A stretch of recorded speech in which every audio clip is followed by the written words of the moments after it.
Welcome into Jags A.M. here on Victory Monday. The shows are always better on Victory Monday. I've decided I'll speak for everybody. John, it's a good feeling. It's a good feeling early in the year. I know you were just talking about it. It's a little bit peculiar at this time of year to be so positive, maybe. Well, it's Brian and I were talking about it, and I'll confess I didn't do the research enough to speak that intelligently. But they're 4-2 with a 3-game winning streak, and that means you're in first place.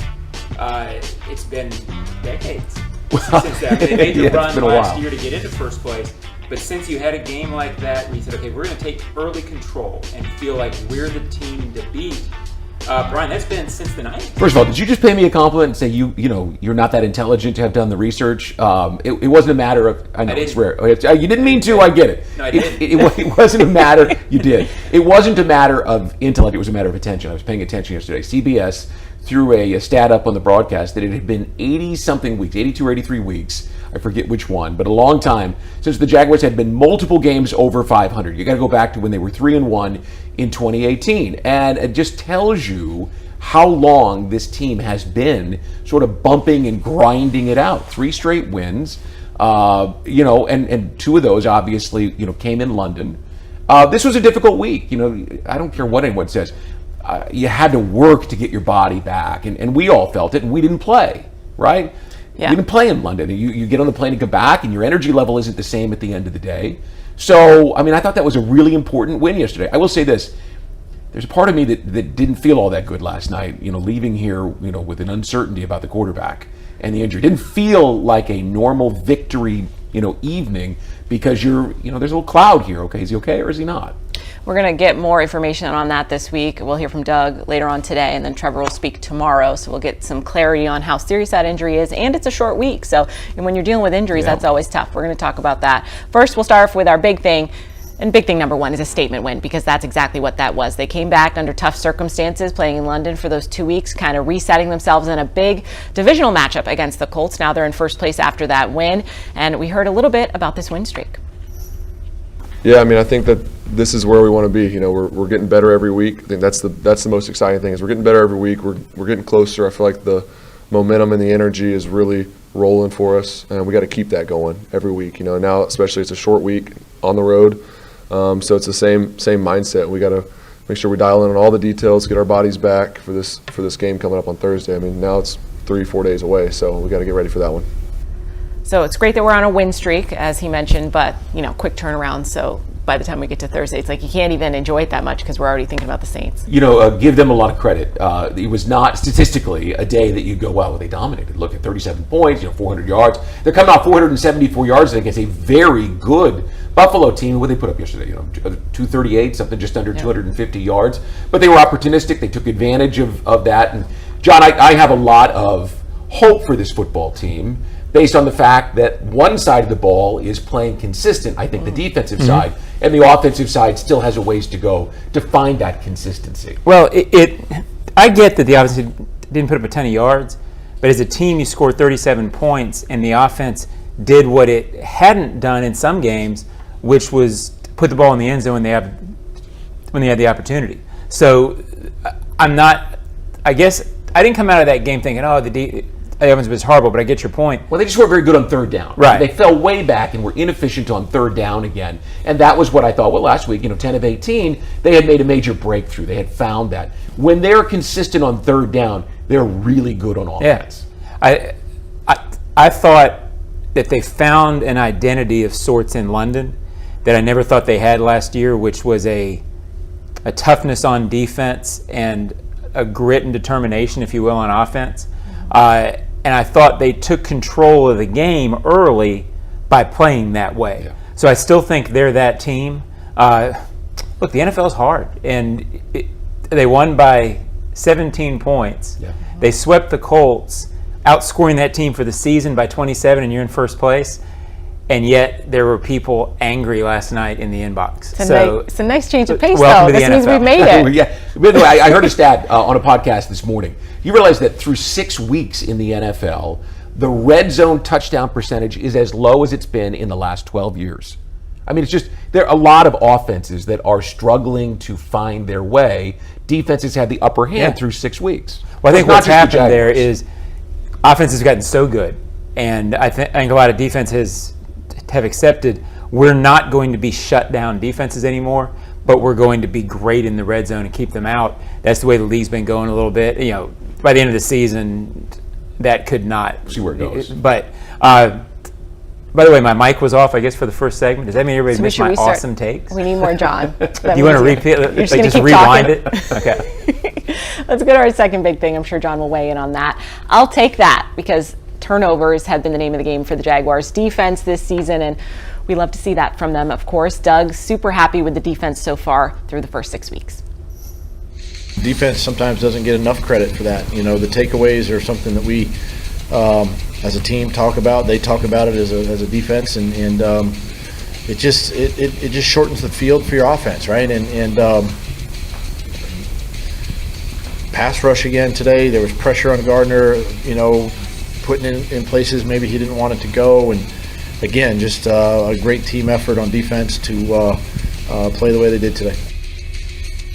John, it feels like it's a different person every week, but then it's some of the same faces. Obviously, Darius Williams with third straight pick and third straight game. Cisco again. Josh with a strip sack. It's everybody. It's an effort on every aspect of the defense. I remember a couple weeks ago when we were sort of trying to figure out is this defense really good or not?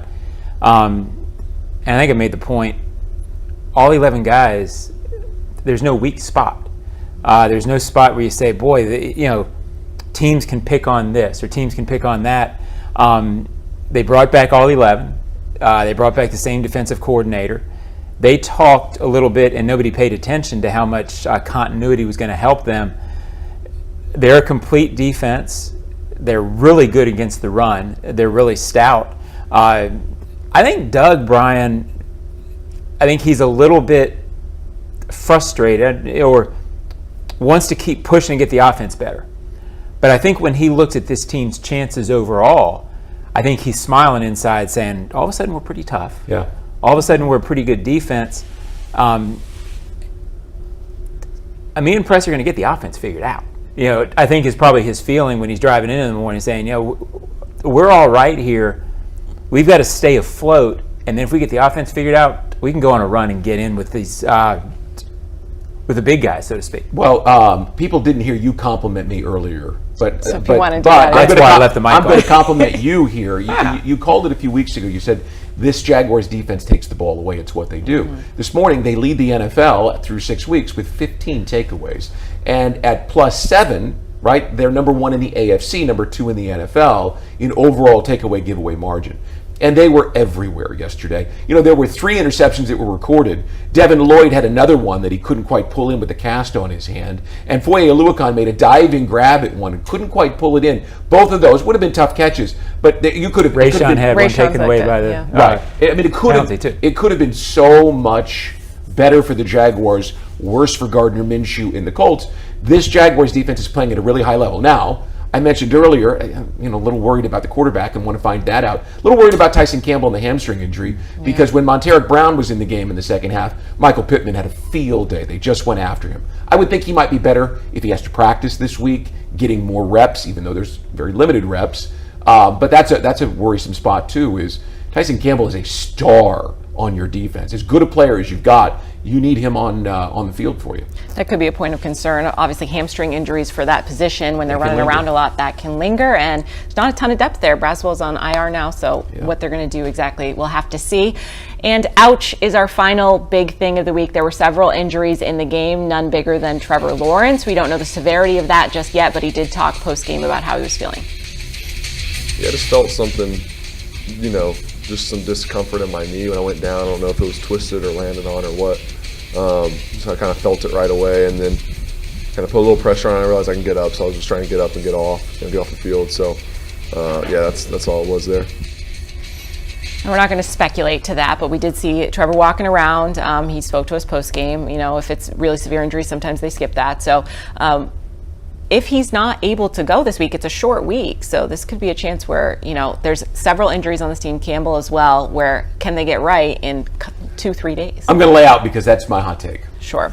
Well, Thursday night games, not all of them, but they are often a matter of a couple of teams trying to patch things together, not only medically, but game plan wise, energy wise, and they're often sloppy 17 to 16 games where you wonder how in the world this team, Doug's pretty good on Thursday games. Yeah. I think they'll figure out a way to keep it simple and have a chance. But a lot of times they're these kind of games for this reason, because if you get guys kind of nicked up, that's what you have to go do. If you ever wonder what the NFL's about, it's about the money, because Thursday night games bring $1 billion to the equation, to the bottom line for players, and it's why they don't complain too much. But man, it is really difficult. Again, especially coming off of London, coming back, playing a game, going there. It is really difficult for a team to be able to play on a normal Thursday with just 2 or 3 days to get ready. But the money says we do it, and so they do. They're going to do it. I have no idea what to expect, though, in Thursday Night Football. We'll try to predict that for you. But coming up, we're going to go over the highlights from yesterday's win over the Colts. Stay with us.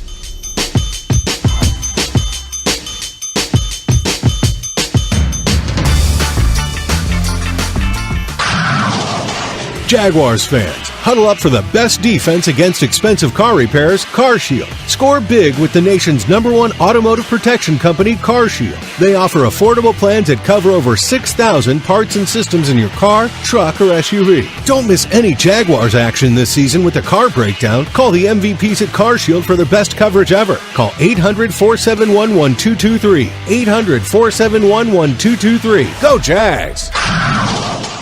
Since 2014, there's been only one official home builder of the Jaguars, Dream Finders Homes.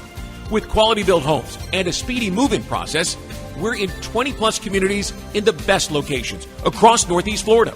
Dream Finders Homes is everywhere you want to live. So get off the sidelines, Jags fans, and get into the game. Let Dream Finders help you navigate your home purchase and offer great interest rates. Visit DreamFindersHomes.com for all your move-in ready homes and step up your game.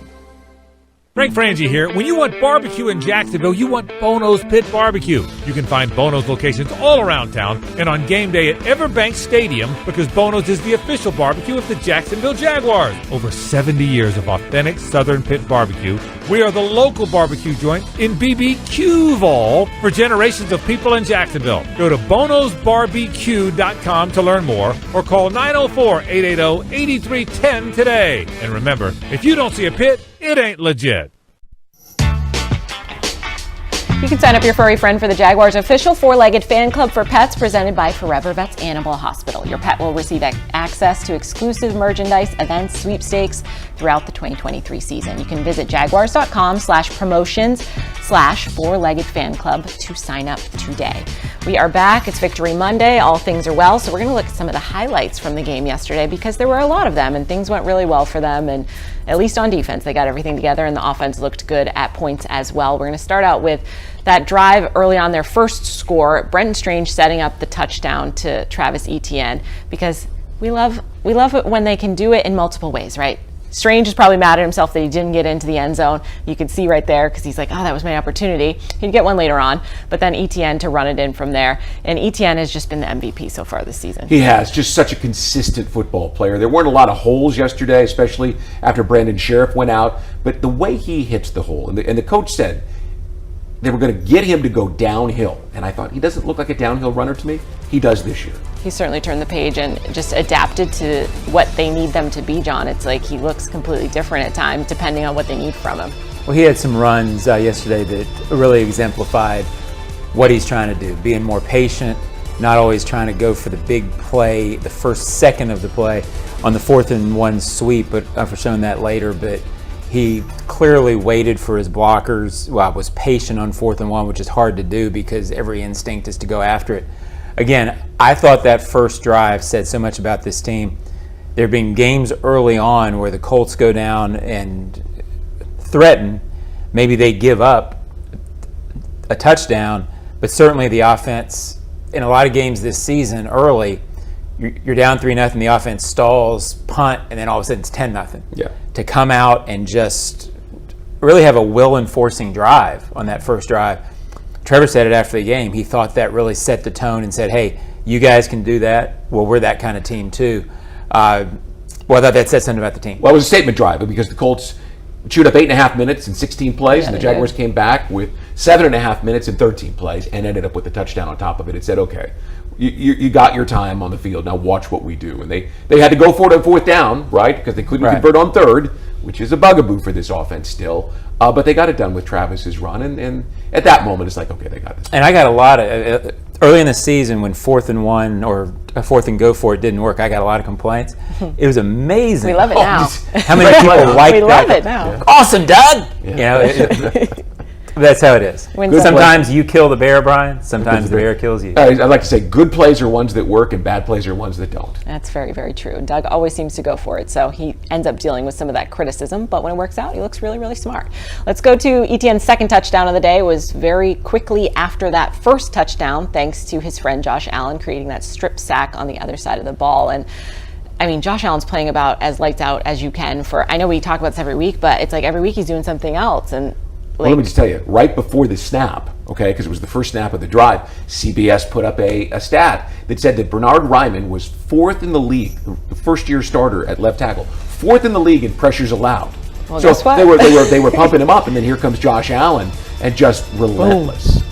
There was some stat too, and I didn't see the whole thing, but basically laying out that Josh Allen leads the league in pressures and had a higher pressure percentage yesterday going against Raymond than any player in the league.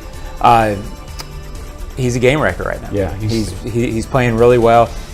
To me, he's playing like he always has, except now he's getting that extra second in the sack. And I talked to him last night, and I said, it's all about finish. You said it in August. He said, and I'll be saying it in December. This year, I am finishing on every play. He's going to earn that paycheck. I know that much because he looks impressive every time he touches the football, and he feels like he touches the football every time he's out there on defense. And of course, this leads to Etienne just finding his way around. I know we talked about him waiting for his blocks. Sometimes he finds his own way there, though. You can just see as that play evolves, and we're going to see it again. When you see that much space around Travis Etienne, you're like, well, he's going to score. Look at that. Look at how much room there is. He'll find a way. He's just he's so good. He's better than I thought he was going to be. Well, he's better. He's tougher. He's also tougher to bring down than you would think for his size because he has a way of positioning his body so you never really get like a good first hit on him. I don't know if he breaks tackles as much as he bounces off would-be tackles. Right. That's what it looks like, yeah. But it's the same result. And I'm with you, Brian. I thought he would be good. I thought he would be complimentary. Right. I didn't think he would be the guy. Dewey told me last week that Jonathan Taylor is a slippery runner. You just never get a chance to get a good hit on him because he can, what they call, flip his hips and turn his body at the right moment. Well, that was what Etienne did on that play. So he's running like Jonathan Taylor does. That's saying something because Taylor's an all-pro. Dewey is Andrew Wingard. Brian and Andrew on a first nickname basis. So. Well, is there another player in the locker room who you don't have to use his first name and everybody knows who he is? Well, it was always the Jags, so he's got that going for him, of that course. Everybody knows Dewey. Let's look at Cisco's third interception of the year. He seems to be having his hand on the football as well every single time, and he's very sure-handed when it gets thrown his way, and he creates those turnovers, and we discussed this a little bit because there's so many takeaways for this team. With a team that's struggling on offense, give them extra possessions. That's got to help out a little bit. Well, I tell you what, especially with you got an offensive line that's struggling right now with injuries, Walker Little, Brandon Sheriff, to have a defense that can give the ball back in short fields, right? Mm-hmm. And if you have to play, I'm just guessing here, if you have to play with C.J. Beathard on Thursday night and you give him short fields, no problem. All right. I like to hear that. Let's move on quickly. Trevor to Kirk for their touchdown. That was a good little situation. I think they talked a little bit about it, just a preview of sounds of the game. They talked a little bit about how they had been working on something similar in practice, and obviously their connection is just, it's similar to Calvin when you're just like kind of give him the eye and then he knows what to do. Just to see that set up there. Well, it's a big moment for Trevor.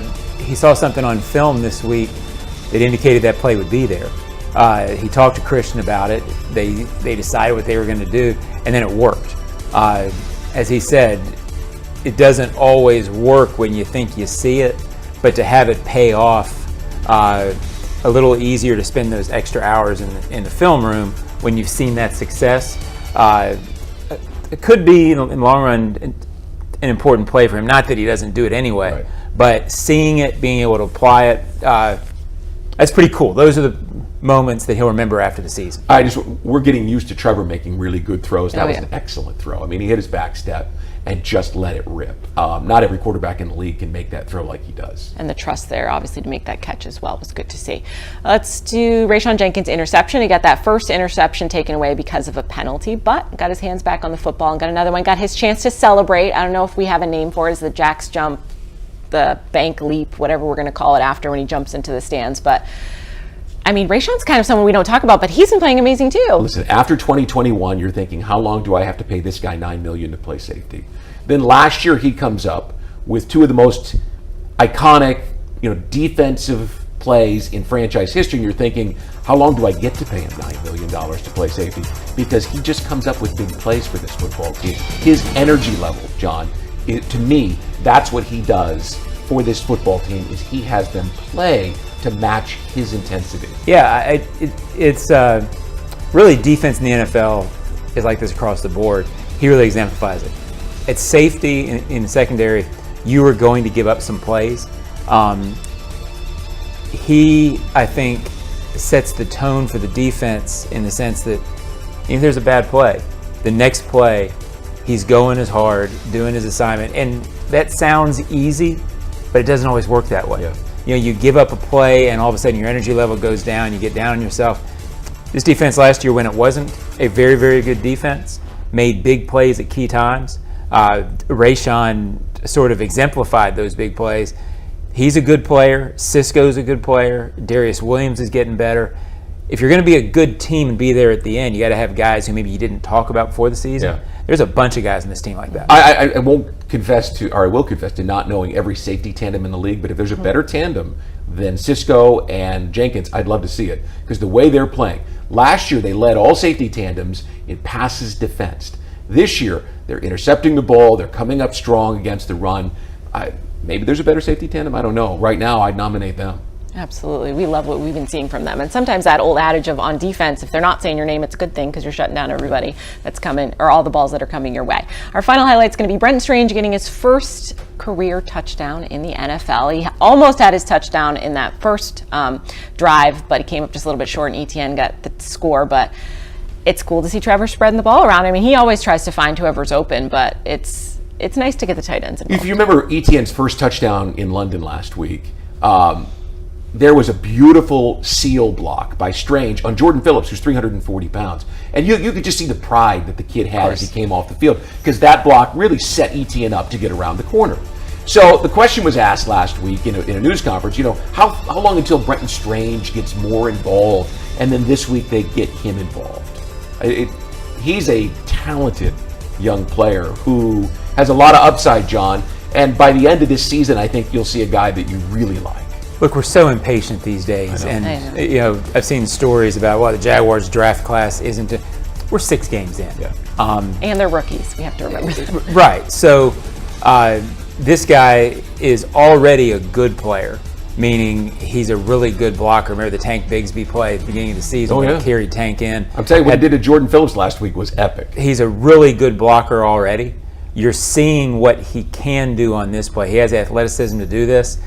In this offense, when you've got 75 skill guys who are all good, Brenton Strange is not going to be a huge factor all season in the way that Ingram is, because how many balls do you have to go around? But he started showing yesterday what he can give you as a wrinkle. I'm not saying fans have just been killing Brenton Strange, but the ones who have need to get off his back because he's good. Well, here's something. Draft day, we talked about Brenton Strange and Tank Bigsby. Second and third pick, right? Second and third round picks. Guys who would have a role in the offense. We're starting to see that now. Tank's got a master protection, but he has upside on the field just like this kid. If by the end of the year these two guys have a package, each one of them have their own, then this offense will really be playing well. Well, Tank's issue obviously is going to be, it's hard as a coaching staff to find ways to get ETN off the field right now. Well, I'm not taking the ball out of his hands. That's true, but just talking to guys, he'll be there, no doubt. He hasn't mastered protections yet, and it's tough to have him out there with the quarterback, especially with the offensive line not playing as well as it has. Unfortunately, at the point that the team is at now with drafting, you can give them the time to figure that out. It's not Supposed to. You're not throwing them in there trying to figure it out on the fly. They have the ability now with the way the roster is put together. Stay with us. We've got hot takes coming up after the break here on Jags A.M.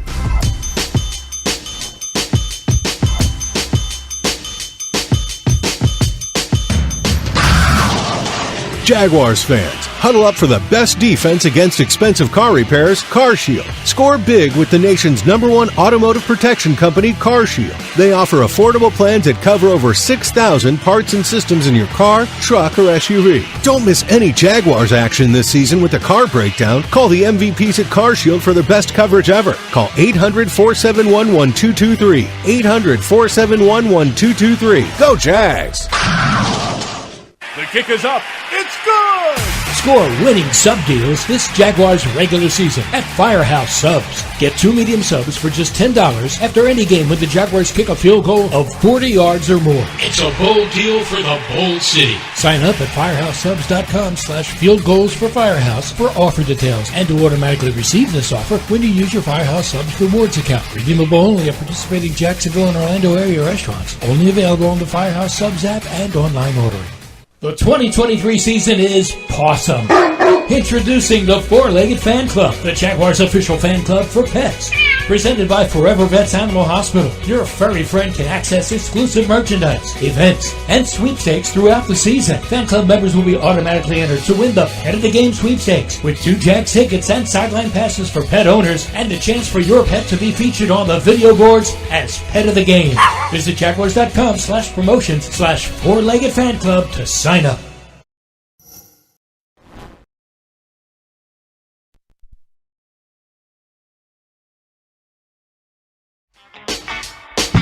From 5 to 6 on October 24th. Again, you're going to want to head to Publix and E-Town Parkway again in Jacksonville on Tuesday, October 24th from 5 to 6 to meet members of the Jaguars. Also, today's show presented by Magellan. Move the freight, move the freight. Magellan Transport voted the coolest office space in Jacksonville. You can apply online at www.magellanlogistics.com. We're back here on Jags A.M. and we're ready for some blazing hot takes. Brian, you had one. You didn't want to spoil it ahead of time, but please share with us now what your hot take is. People might have figured this out, but I would err on the side of caution this week, and I would sit injured players. Now, look, if the quarterback comes out, we find out today, no problem. Just stuck the knee in the ground. It felt wrong, but he's fine. Well, then play him, right?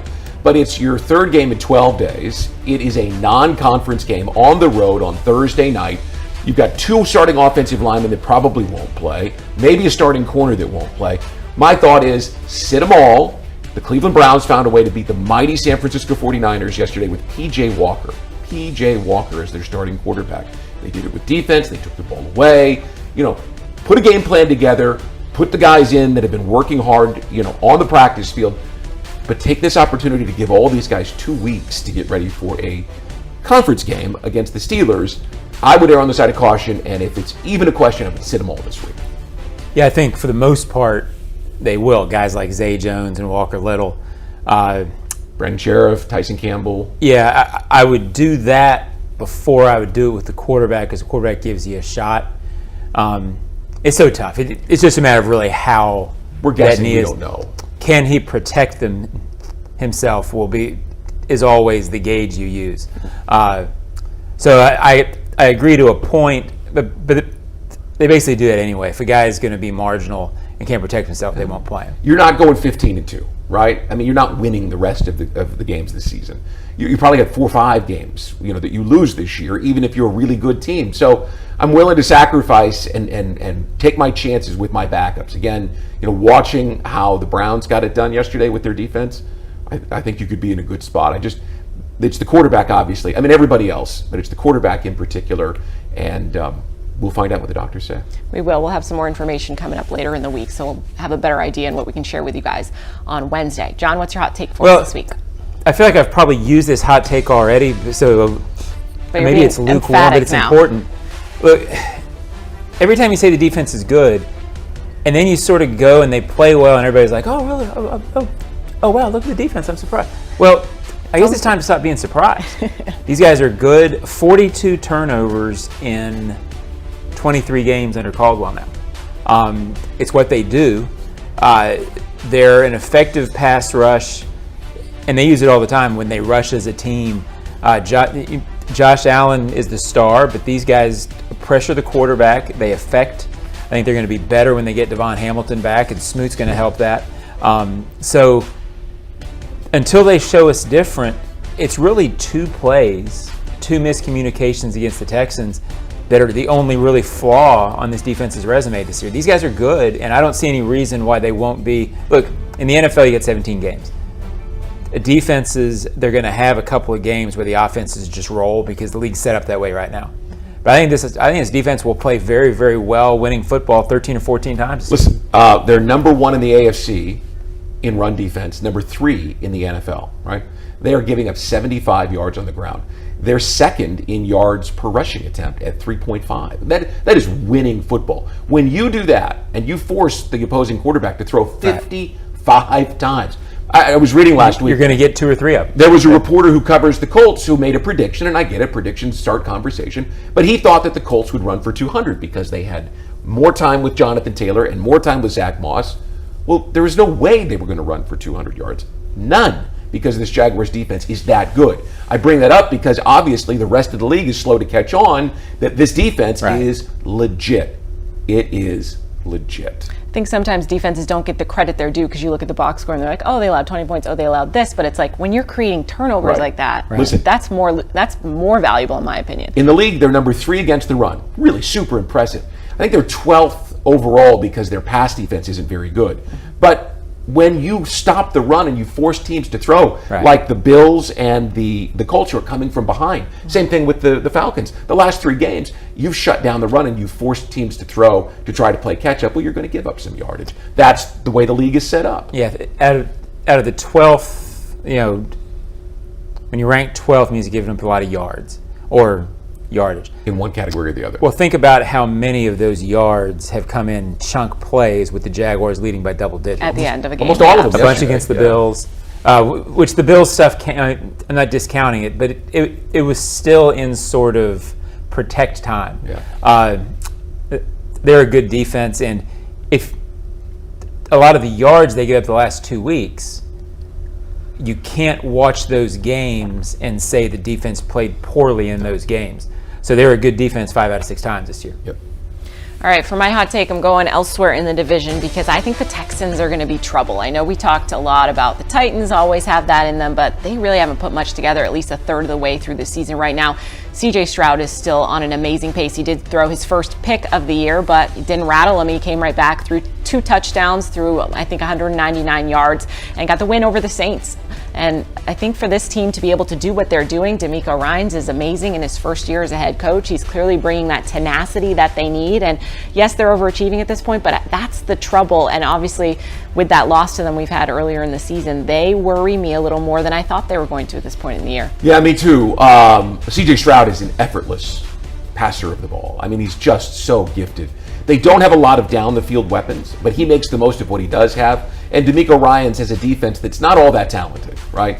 But he's got them playing at a very high level. So as long as they stay close, CJ Stroud gives them a chance to win, and that means they'll be in this thing longer than I thought they would be. Yeah, if you're the Jags, it's sort of course, John, you want them to lose a couple and get a little bit of air between you and them, because you've got to go there at some point. Yeah. And if you go there playing with a 1-game lead, then all of a sudden you're playing at their place, and if they beat you, they got the sweep. So all of a sudden that becomes a really pressure game unless you got a little air with you. Well, and you saw a crack in the armor. The kid threw his first interception, which means that teams are starting to kind of figure out, how they're using him. He'll have other games like that, but they're going to apply pressure, and that's probably a good thing, right? For this team not to be able to coast the division title, to have to fight for it, because they showed us last year they like that, right? That's who this team is. So having the Texans on their heels will make it more interesting for us and more intense for them, and that's probably good. You know what they like more than that? 2-game leads. No, we got to fight for it. Builds character. We got to fight for it. But you're right. This is who they are. They play better under pressure. All right, coming up, we're going to preview what we've got going on in the short week after the break on Jags A.M.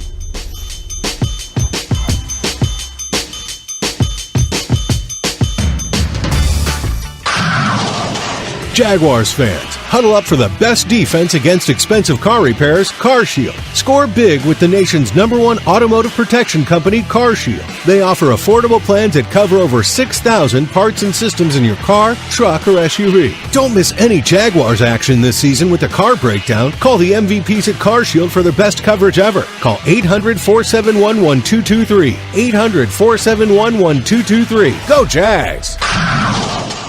Since 2014, there's been only one official home builder of the Jaguars, Dreamfinders Homes. With quality-built homes and a speedy move-in process, we're in 20-plus communities in the best locations across Northeast Florida. Dreamfinders Homes is everywhere you want to live. So get off the sidelines, Jags fans, and get into the game. Let Dreamfinders help you navigate your home purchase and offer great interest rates. Visit DreamfindersHomes.com for all your move-in ready homes and step up your game. Your hometown gate now has more ways to save. Introducing My Gate Rewards, a new loyalty program with member-exclusive savings and fuel discounts. Earn points on in-store purchases, take advantage of special offers, and save on products you love.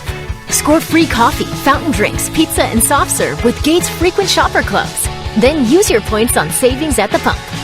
Download the My Gate Rewards app in the App Store today or ask a store associate for more information.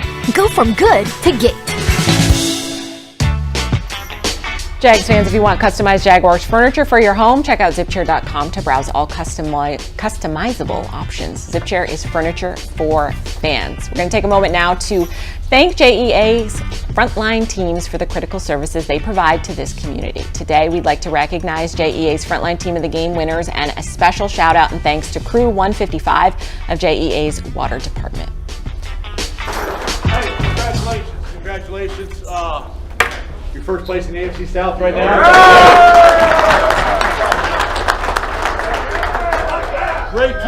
Great team effort. We talked about it all week. Talked about continuing that energy that we started over in London. We brought it back and he had that same cotton. Hey, Zay was like my Zen guy today. He was all over it, right? Appreciate it, Zay. Hey, this team is beginning to like really come together as a football team, and that's exciting because this thing, we just scratched the surface, man. We've just scratched the surface on how good we can be as a football team. 1, 2, 3, ready? 1, 2, 3. Doug touched on it right there. First place in the AFC South, and it's a short week, so we'll be moving on quickly. It's already Thursday. It feels like I mean, they're on right? the schedule, yeah. You just are back in the days Thursday. up, right? Mm-hmm. So today is Wednesday and Thursday all rolled into one. It's true. We'll hear from Doug, and we'll try to get some details about what Trevor's injury are, Campbell's injury as well, and kind of what they might be looking for on Thursday. Trevor will speak to us tomorrow as well, so we'll hear from him, and we'll bring you all the latest details on Wednesday here on Jags A.M.